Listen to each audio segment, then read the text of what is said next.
everybody. This is Deb SaBell with the Win-Win Women Network.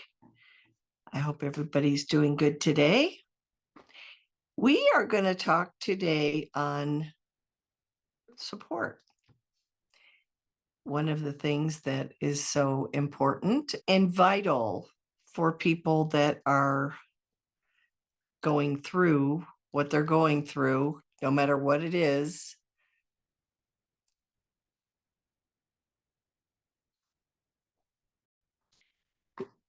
And so I'd like to start by reading a little excerpt from a book.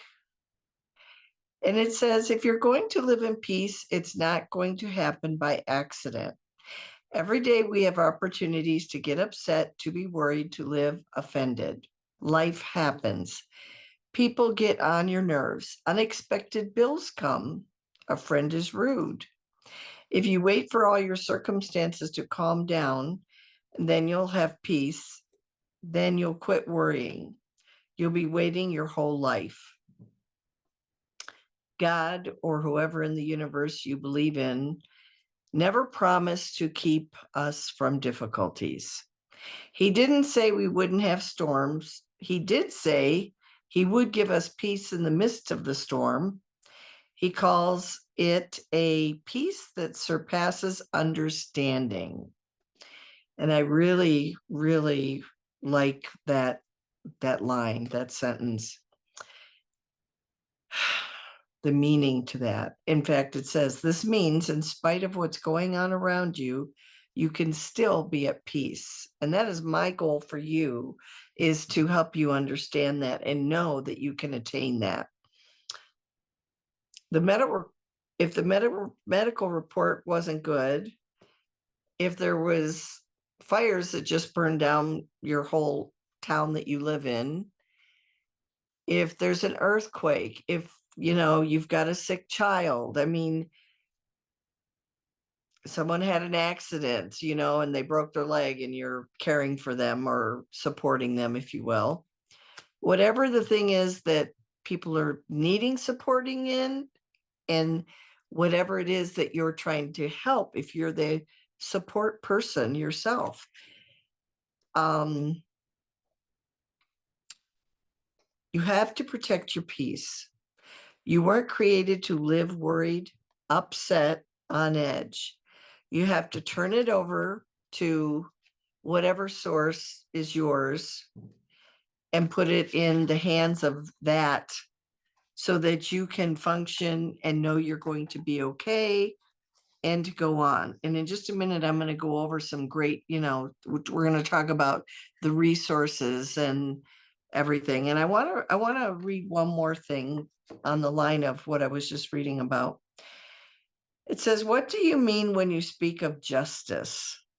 So talk about, sometimes people are thrown into caregiving because someone in the family fell ill and you're not living your life because you're trying to help out with helping and supporting the person. In this case, I mean, in the LA area, there's so many people, it's such a travesty because insurance is just what it is today. And I mean, some of them don't even have money like insurance to rebuild because out there, it's such a high risk area that they just don't have it anymore. I mean, there are people, their lives are devastated. And so whoever you're trying to support, whether it's somebody ill or someone that has had, I mean, there was just a bunch of floods in the East as well. I mean, this goes on and stuff is always going to happen. And that's one of the things I try and counsel people on. It's like, stuff is going to happen. The key is to be prepared for it. It's so true. It makes all the difference in the world. So back to this little paragraph on the concept of, what do we mean when we speak of justice? It's a concept often framed in terms of retribution and fairness, a balancing of scales. So many of us want to have the scales balanced. in times of need, meaning it's a universal truth, or is it a universal truth or an outcome we must enact? It's a huge question. Justice is something everyone seems to desire, yet our understandings of it vary greatly. For some, it means ensuring wrongdoers face penalties or consequences for their actions. To others, justice is a means of protecting rights and distributing resources fairly. However, there's one thing in which we can agree. We live in a world in which injustice seems abundant. Amidst an unjust world, we wonder how we define that. So those are some prerequisites to what I want to talk about today. So there are support, whether emotional, practical, or informal, offers numerous benefits.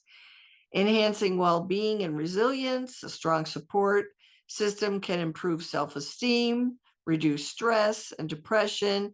And even I will tell you from my own, what I went through, I mean, just the relatability piece is incredible. When I was with people that I knew understood what I was going through because they were in the same boat, you can't measure or put a price tag on what that means to people. A strong support system can improve self-esteem, reduce stress and depression, and even contribute to a longer, healthier life. It also fosters coping skills, helps individuals feel less lonely, and can facilitate finding solutions to problems. Back when I was involved with my support group, that was a huge thing. You get so many little tips from people, and I mean, sometimes it's even like a doctor you could go to or a new device that you could use, and sharing ideas that we all are learning individually, and we can share with everybody so that and I mean, I used to learn so much from the support groups, never mind my own emotional support. And emotional support, speaking of that, I wrote something on that, provides comfort, understanding, and validation. Huge piece, people. Allowing individuals to express their emotions safely and release stress. Practical support offers tangible assistance like help with tasks, errands, or childcare, providing a sense of security, reducing the burden of daily life. And that is one thing that I am really incredibly good at. So I always tell everybody, if they need help, please call me, because the resources that I have that I learned the hard way and went without, actually, until I figured it out. And that's not always so easy. So let me help you with the little tricks of the trade and things that you can take part of, and money and for doing what you're doing, and so on and so forth. So practical support, informational support, guidance, advice, and knowledge, helping individuals make informed decisions, navigate. There's so many great counselors. I mean, I've had them on my show here. The benefits for mental health: social support is strongly connected to improved mental health outcomes, helping to decrease, once again, stress, depression, and anxiety. Huge. Along with, I want to say right here, along with having your little getaway spot, mine was a room of just like a second bedroom, and it was filled with, my tape player where I could put on the tapes of meditation music. And, I've said before, I had the Caregiver Bill of Rights right there. Actually, I would take it in my hand and read it. I'd just read it over and over, and it would just instill in me the things I needed to remember. Coping skills. This is huge. My coping skill, being totally honest, was cooking, because I used to own a mortgage company and I was a medical assistant before that. I was always just go, go, go, go, go, go, go. I did not know when I had to be home to care for someone, I did not know how to stop. I couldn't stop. So I did whatever I could creatively, which was cook. And supportive relationships also, once again, I'm getting ready to this year launch some respite retreats, and also next week I'm going to film with a guy that I've already had on here, Rick, with the healing yoga is what we're calling it, and we're going to tape a segment using me as the victim. Not really. It's just I'm not good at it. So that's how this all came to be. I'm like, I used to try and do this when I needed to do it really bad for me to get through the day. And it's just so hard with the monkey mind. And Rick is going to show us how. I'll have that up the week after next.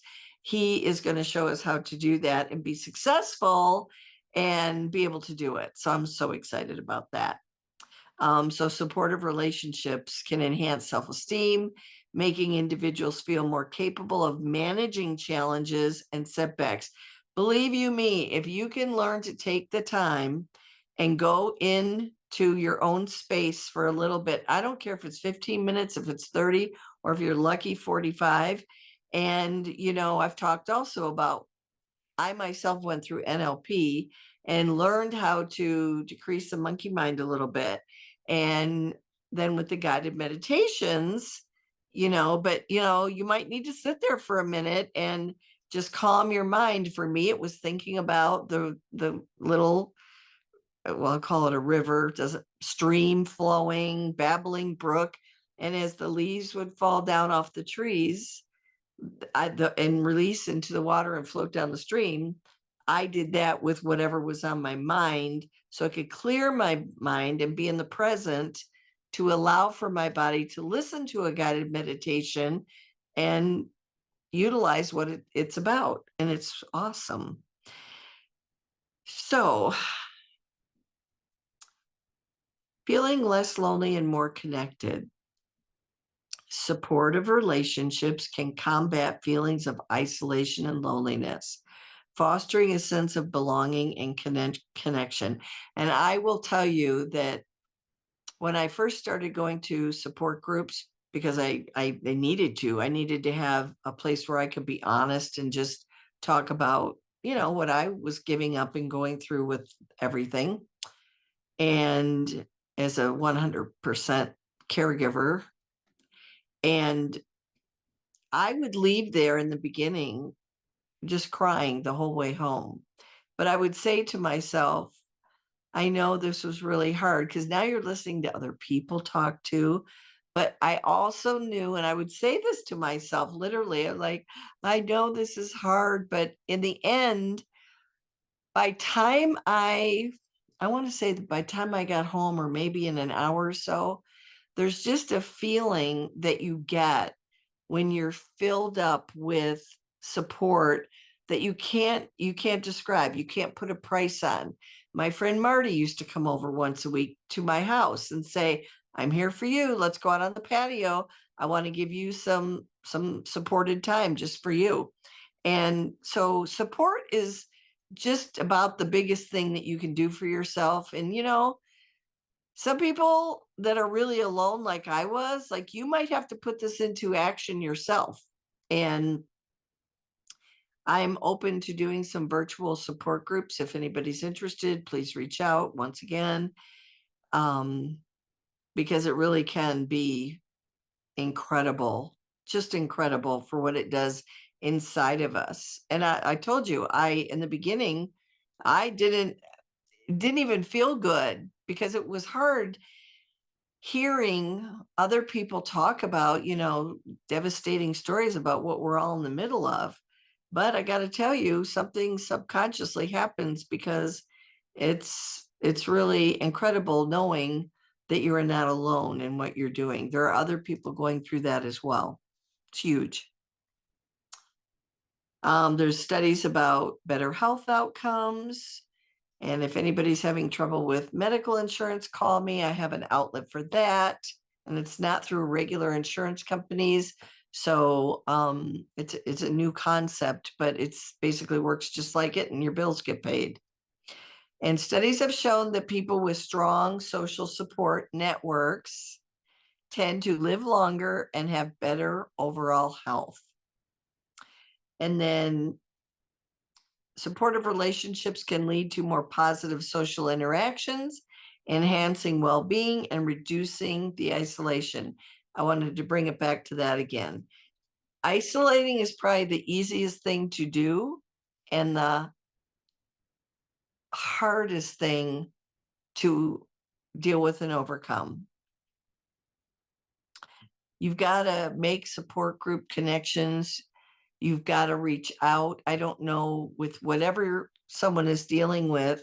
I mean, like, let's go back to all the different stuff. It's like if there's someone terminal, whatever that illness or disease is, there are usually, I mean, whether it's cancer, whether it's ALS, I mean, there's so many support groups specifically for that. But I have to tell you, that was a problem I had, because they talked a lot about how we can help you. It was to help us make our life easier, but it was really about like things to provide to make the patient have an easier way, therefore you have an easier way. And but on the other hand, it was not filling me up inside with what I needed. And that's how I started my support group, to be honest with you. It was awesome. I mean, I still have people today that I run into and reach out to me, and they were in the group, and it is just such a heartwarming feeling. It's like we all went through that together. So make support group connections, reduce the stress, decrease the situation that you're in as much as you can, mentally, physically. Go for a walk every day. I don't care if you walk around the house in a circle 25 or 50 times. Do, because that gets your brain going. It gets you out of the what it was in, and it gets you into the now. And that's the key, is being present. Huge. All these things we learn as we go with all of this. I'm one of the people that can provide you with information, advice, guidance, and tangible support and assistance. I'm pretty good with all the benefits with the county. The counties, I say it all the time, they're all different. I myself, who's an expert at programs, was turned down by my county. And I say that to say, I mean, you would think that of all people that would know the county programs, I would, but I have to tell you, when someone tells you something, you believe them.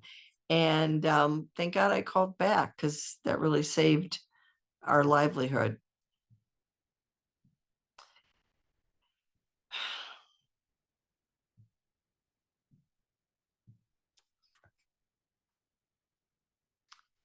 So soon to be, we will have retreats on the agenda, on the calendar. Like-minded people collaborating together. We'll have all kind of speakers and modalities to teach you, for supporting you, getting what you need.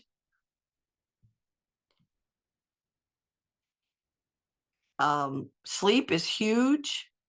I've found a new supplement that helps immensely with that. If anybody needs that, please let me know. I'm always open for that.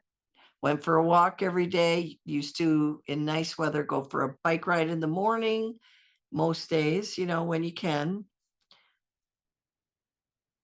These are several components essential so that you can be okay. Workshops are great. Personally, I think that the respite retreats are, just to relax. They're really not about a workshop. I mean, when you're in caregiving, you're kind of in a workshop every day. So the respite retreats are going to be about total relaxation and, um, meditative things like at the NLP, teaching NLP to people, how to be in the present and let all the things go. I mean, you may have a respirator in the other room beeping, and it just learning how to tune all of that out. If you need help with anything, maybe there's chores or errands or something, there's all kind of help for that.